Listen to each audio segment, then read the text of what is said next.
My name's Wess Lane, I'm a barber, and this is the story behind Precision Hair Studios.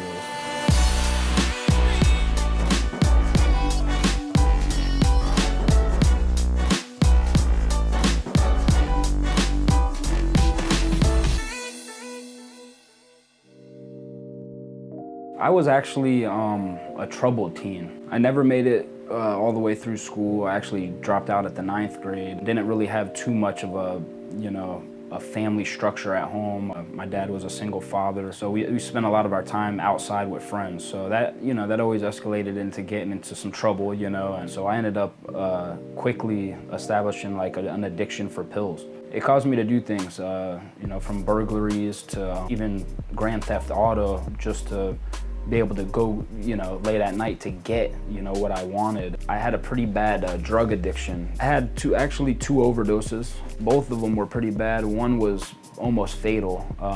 My own mother actually had to give me CPR, and that happened right in front of my little brother. It's just crazy how powerful that lifestyle is, and even getting out of the hospital, I went right back to it. Nothing stopped me. Once I got to 9th grade, I was in and out of institutions, juvenile programs. I've been getting incarcerated, and that lasted all the way up till I was 22 years old.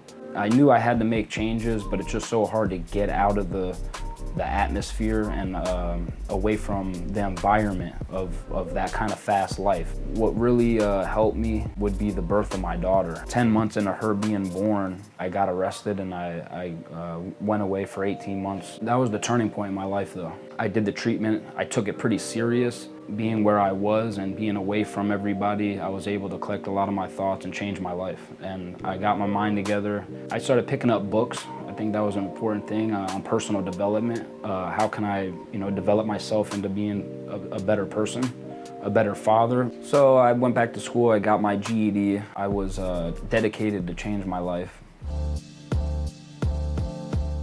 I always had a feel for the clippers. I learned how to cut hair by cutting my own hair, actually. I cut it and I faded it. I remember I did a 4 to a 1. It started there and then I got down to a 0. And then I started doing a 0 to a 4, which those are harder fades. But I got so good at it that I didn't even have to use a mirror. I would just, it just became second nature. That's how I learned how to fade, is cutting my own hair. My brother, of course, he was the first one I was cutting. I'd have his head red, he'd be sitting in that chair for 2 hours and I'd be just digging in his scalp trying to get that line out. So I never knew I was gonna become a professional barber. And this is the good part about the story, is that I never knew it until I was in the most trouble I was ever in. When I got into that last program, what happened was word got around that I can cut and I had a good fade, and I found myself in a mop closet for months. This is like 17 months.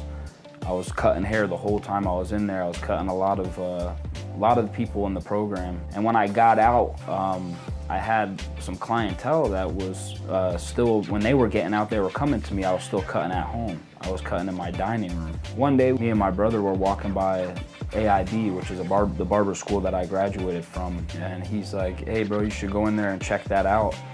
So I was like, really? Should I? I never even thought I was gonna be a barber. I never knew I was gonna be a professional barber until that point. So we were walking by and he says, go in there, So I went in there, and that day I signed up and I was starting the following Monday. I was cooking at that time, actually cooking in a restaurant, Bubba Gump Shrimp Company.